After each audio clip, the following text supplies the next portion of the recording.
Un voyage à Bali, ça vous dit? Vous rêvez déjà de plages de sable blond, de cocotiers, de ciel bleu azur? Vous avez raison. Mais un détail vous a peut-être échappé. Bonsoir Loïc. Bonsoir Élise. Alors toi justement, tu es sur une de ces fameuses plages et tu vas nous ouvrir les yeux. Oui, effectivement, on est sur cette plage du sud de l'île de Bali. Un endroit, comme tu l'as dit, paradisiaque, une véritable carte postale, sauf que derrière chaque carte postale, il y a un envers du décor. J'allais même dire un enfer du décor, et ici, l'enfer, c'est le plastique. Et tu vas voir qu'il y a urgence, mais tu vas voir qu'il y a aussi de l'espoir et des solutions. Une montagne de déchets devant nous. C'est bien triste. Ici, on a des canettes de soda, comme cela. On a une bouteille de Coca-Cola. Gary Bencheghib est né en région parisienne, mais a grandi sur l'île. Là, c'est vraiment les couches et couches et couches et couches de plastique. Et il a encore du mal à accepter que Bali, en quelques années, se soit à ce point transformé. Et ça, c'est vraiment l'image qu'on ne voit pas de Bali, qu'on ne connaît pas. Et c'est ici d'où vient la source du problème. Car ces déchets vont finir leur route dans l'océan. Pour nous le prouver, Gary nous emmène au pied de la décharge. En contrebas coule une rivière. Les ordures ne sont qu'à quelques mètres. Là, on est en dessous de cette énorme montagne. Et là, le grand problème, c'est que dès qu'il pleut, en saison de pluie, ça va créer une énorme avalanche qui va en fait se propager directement dans la rivière qui est à 5 mètres d'ici. Et ces déchets vont rentrer dans les rivières, puis ensuite aller dans l'océan. Allez, gas! Gary a eu une idée il y a 3 ans, installer des barrières dans les rivières. Voici une de nos barrières. C'est une solution simple pour arrêter les déchets dans les rivières avant qu'elles vont dans les océans. 80% des déchets dans l'océan viennent de rivières ou de fleuves. Donc l'idée, c'est de pouvoir arrêter les déchets comme un barrage flottant pour pas que la pollution plastique rentre dans les océans. Inventées par des entreprises européennes, mais fabriquées localement, ces barrières ne coûtent que 150 € pièce. Gary en a installé 180 à travers toute l'île. Grâce à l'association qu'il a créée, ses équipes viennent les nettoyer tous les matins. C'est pas du tout ce qu'on voudrait faire tous les jours, malheureusement, mais si nous, on ne fait pas, qu'est-ce qu'ils veulent faire? Chaque jour, chacune de ces barrières bloque entre 5 et 150 kilos de déchets. Ça y est, mission accomplie pour celle-ci. Mission accomplie, on va à la prochaine barrière. Toutes ces ordures proviennent de décharges sauvages qui se déversent dans les rivières, mais aussi d'habitants qui jettent leurs poubelles directement dans les cours d'eau. Imagine-toi, on l'a nettoyé hier, cette rivière. Comme l'autre.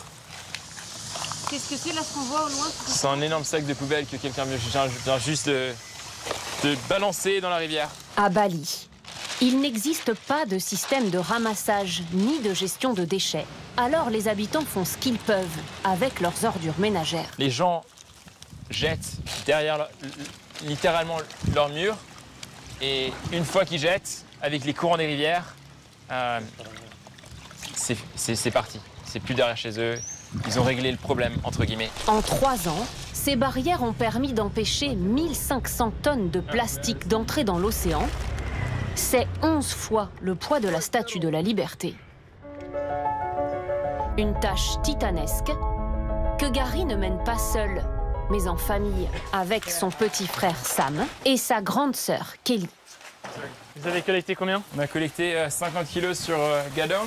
Ensemble, ils ont créé 7 centres de tri de déchets comme celui-ci à travers tout Bali et emploient 100 salariés. Aujourd'hui, en plus du réseau de barrières qu'ils ont installé, Kelly, Gary et Sam trient tous leurs déchets récoltés. Les gobelets sont séparés des sacs en plastique, des pailles et des tubes de dentifrice. Au total, 30 catégories de tri. On trouve beaucoup de déchets d'hôpitaux ou de cliniques de vets, d'animaux. Donc le fait de trier, ça nous aide à catégoriser les matériaux qui sont recyclables et non recyclables. Les non recyclables représentent 30% des déchets collectés. Ils finiront pour la plupart incinérés. Les autres, comme le polystyrène ou les canettes, sont stockés dans un hangar. L'association attend de trouver une solution locale pour les transformer. Ce combat contre la pollution plastique dans les rivières a valu l'an dernier à Gary Bencheghib un prix, l'une des plus hautes distinctions au monde. Une récompense décernée avant lui au Dalai Lama et à Mère Teresa. Voici le prix Ramon Magsaysay qu'on a gagné l'année dernière. Du nom d'un président philippin défenseur des droits de l'homme, ce prix est considéré comme l'équivalent du prix Nobel en Asie. Gary a encore du mal à y croire. Non, je n'ai pas cru une seconde qu'on a pu recevoir ce prix. Et même aujourd'hui, je pense que j'ai du mal à réaliser. C'est Marie Pagui. Dans cet entrepôt, il rêve de recycler les sacs en plastique qu'il ramasse dans les rivières en meubles. Donc ça, c'est des sacs en plastique rouge qu'on a collectés dans les rivières, qu'on a hachés en tout petits morceaux pour pouvoir permettre de mieux nettoyer.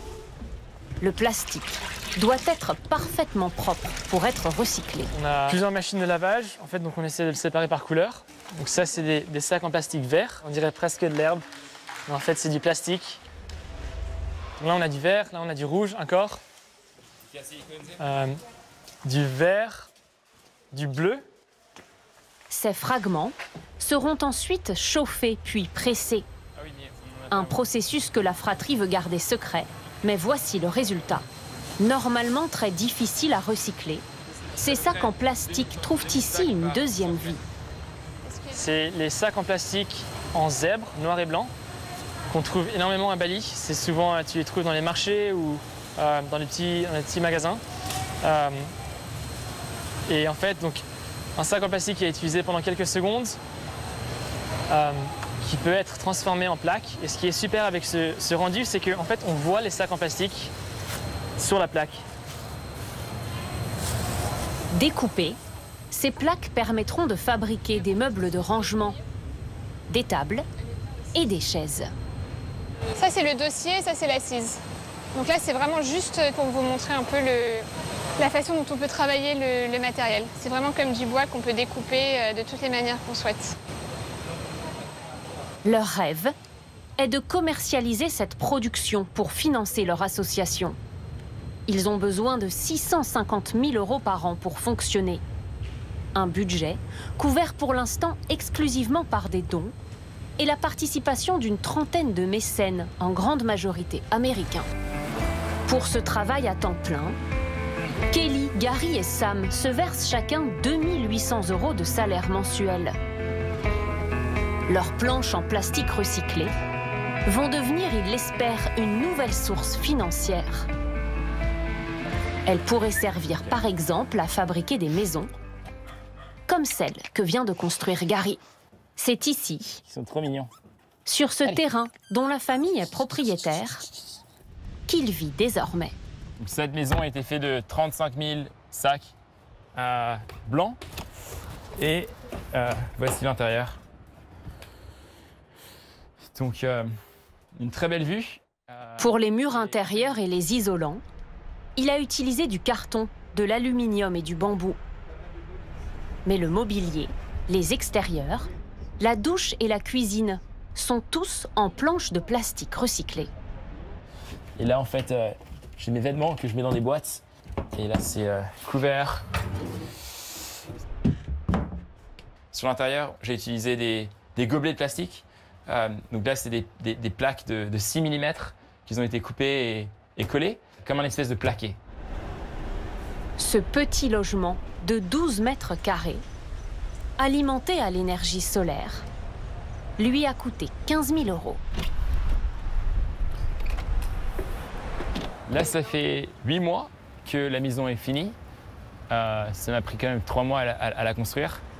Pour l'instant, pas de problème, pas de fuite. Tout va très bien. Leur combat contre le plastique C'est l'aventure. Sam, je connais. s'étend désormais au-delà même des frontières de l'île de Bali. Pour la première fois, Gary, Kelly et Sam vont mener une opération de nettoyage à 150 km de là, sur Java, l'île la plus peuplée et la plus polluée d'Indonésie. Avant leur intervention, ils vont repérer le site. Sam est le seul à s'y être déjà rendu. C'est horrible. Sur 500 mètres de long, Ça fait mal au cœur. il découvre ce qui était encore une plage il y a quelques années. On avait beau avoir l'habitude de voir plein de plages, de mangroves, de rivières polluées. Je crois qu'on s'y habitue jamais. Et là, en plus, c'est plein d'emballages super colorés. Donc c'est un côté un peu joyeux, mais en même temps, quand on sait que c'est vraiment que de la pollution, ça... Non, en vrai, je sais pas comment l'exprimer, j'ai juste une énorme boule dans le ventre. Le lendemain matin, grâce à leur appel sur les réseaux sociaux, la fratrie a réussi à rassembler une centaine de volontaires et plusieurs écoles pour participer à l'opération. Le gouvernement local, dépassé par la pollution, a donné son accord. Parmi les participants, ces deux amis venus bénévolement. Tu as vu? Ce sont des paquets de bonbons. Ils ont prévu de passer toute la journée ici. C'est notre devoir, parce que c'est ici qu'on vit. Si on détruit la nature, que va-t-il rester à ceux qui nous succéderont? Ce fils d'enseignant et d'un vendeur de légumes, tous deux originaires du village, n'ont jamais connu cette plage propre. On aimerait bien jeter nos déchets dans des poubelles, mais ici, il n'y a pas de poubelle. Quelques mètres plus loin, ces pêcheurs ont eux été employés par l'association 8 € par jour. C'est 3 fois plus que leur salaire habituel.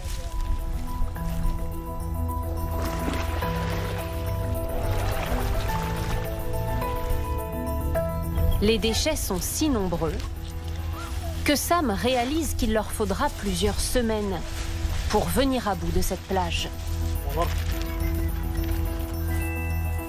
Vous n'êtes pas déprimé parfois dans votre travail quand vous voyez tout ce qu'il y a à faire et malgré tous vos efforts?